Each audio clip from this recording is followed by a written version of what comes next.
Hey everyone, welcome back to my channel. After giving it some thought, I decided to give you guys another 12 normal things in Qatar that will shock you, and I hope you guys are going to enjoy the video.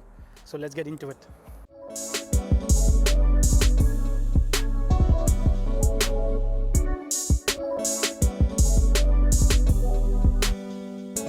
I honestly don't plan it this way, but it always ends up this way where I do the recording at the end of the day. So I basically have to face towards the sun to make sure that I'm well lit, especially when I'm doing the recording outside. So if this is annoying to some people, I do apologize because I'll have to have my shades on throughout the shoot. Point number one, the Qatari Riyal is pegged to the US dollar. To get $1, you have to spend basically 3.64 Qatari Riyal. Now, a lot of you are probably wondering, why would countries do this? So I have my trusty clipboard here. So as per Investopedia, the currency peg is a nation's government's policy whereby its exchange rate with another country is fixed. Most nations peg their currencies to encourage trade and foreign investments, as well as hedge inflation. When executed well, pegged currencies can increase trade and incomes. Now, Qatar is not the only country in the GCC that actually pegs their currency to the US dollar. Bahrain, UAE, as well as Oman does the same thing. Point number two, land, sea and air blockade of Qatar by other GCC countries. Now, don't get me wrong, this point is not there to rub salt in old wounds. This is actually something positive. The blockade was in effect from the 5th of June 2017 until the 5th of January 2021. So before the blockade, most of Qatar's dairy products was imported via the land bridge from Saudi to Qatar. Since this is very important, lifeline was cut off to the Qatar residents and citizens. Qatar had to act quickly. Within 2 months of the blockade starting, Qatar imported 4,000 cows to help meet the local dairy demands. By the 23rd of July 2019, Qatar imported a total of 20,000 cows in the country. At this point, they were able to meet the local dairy product demand. However, they were still importing a lot of other brands of dairy products from around the world, since many prefer a variety of products. Number three, demographics. Now I'll just read an excerpt from worldpopulationreview.com. Qatar Arab nationals make up less than 15% of the total population, followed by other Arab nationals, which makes up 13%. Indian nationals make up 24%, Nepali 16%, Filipino 11%, and Bangladeshi and Sri Lankan nationals make up 5% each. There are about 250,000 Filipinos in the country, making them the third largest group of expatriates. Additionally, the country is heavily male, currently split with 74.91% male and only 25.09% female. At number four, the Ministry of Labour is actually pro-workers, regardless of what the outside media wants you to believe. Qatar's Ministry of Labour is actually very supportive towards colleagues, more so than towards companies. Now, in Qatar, as an example, you have a 6-month probationary period, right? Up to 6 months. Now, if you start with the organization, in many other countries where I've worked personally, within your probationary period, if you resign, then you are responsible for paying your flight ticket going back home. In addition to that, you are responsible for paying any recruitment costs the company incurred to get you to start working for them.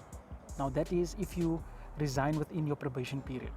Now, in Qatar, it works differently over here. And this is one of the reasons why I say the Ministry of Labour, as well as the labor law, is really supportive towards colleagues or employees. In Qatar, if you are in your probation period and for any reason you are not happy with the organization where you are currently employed, you can actually resign, and then the company has to shoulder the cost of paying the flight ticket for you to go back home. That's in addition to the fact that most likely, if you were not recruited locally, they paid for your flight and other recruitment costs for you to start working for them.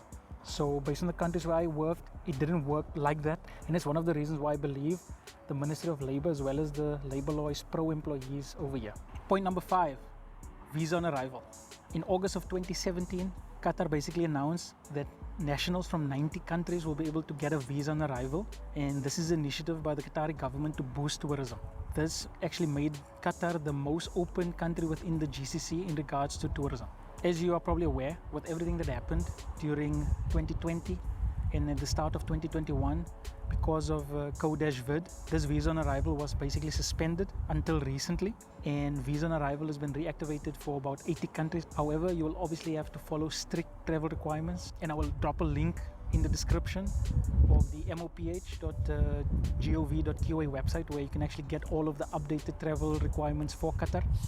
And another way that you can easily check if your country is eligible for the visa on arrival here in Qatar is you can go to the QatarAirways.com website. I will drop that on screen, and you'll be able to just put in your country into the search field, and then Qatar Airways will be able to let you know if your country is eligible for the visa on arrival. We're at number 6, another 6 to go. At number 6, we have editing of cinema films. Now in Qatar, any movies that's playing in the cinema that depicts intimacy, kissing or nudity, those kind of scenes are normally cut from the movie. Now this is common actually in the GCC, and I lived in the UAE and that was also the case there. However, I actually read that recently, I believe it's in December of 2021, the UAE government announced that they will no longer be editing any cinema releases. So basically the movies will play in the UAE cinemas as intended. However, in Qatar, those scenes are still cut since the culture of the country is really very conservative. So I know a lot of you that's probably not living in Qatar will probably wonder, why is it so restrictive? It's actually not a big deal. If you, for example, buy a movie in a supermarket or at Virgin Megastore or let's say GK Games, I'm not sure if they sell movies, but I'm sure they sell movies. So if you buy it in any store, any Blu-ray or DVD that you buy is basically uncut. The same goes for any movie or content that you stream online, like on Netflix or Amazon Prime or OSN. All those movies play as intended by the distributor or by the studio. So the only movies that really edited are the movies playing in the cinema. So it's not really such a big deal once you get used to it. At number 7, Qatar is the biggest exporter of liquefied natural gas. Now making a list of 12 normal things in Qatar that will shock you is very difficult. And that's the reason why at number 7 we have natural liquefied gas. That's all I'm going to say about that. At number 8, Qatar is one of the safest countries in the world. Now I've mentioned this in my pros and cons video, which I will link on screen, and it's actually worth repeating again.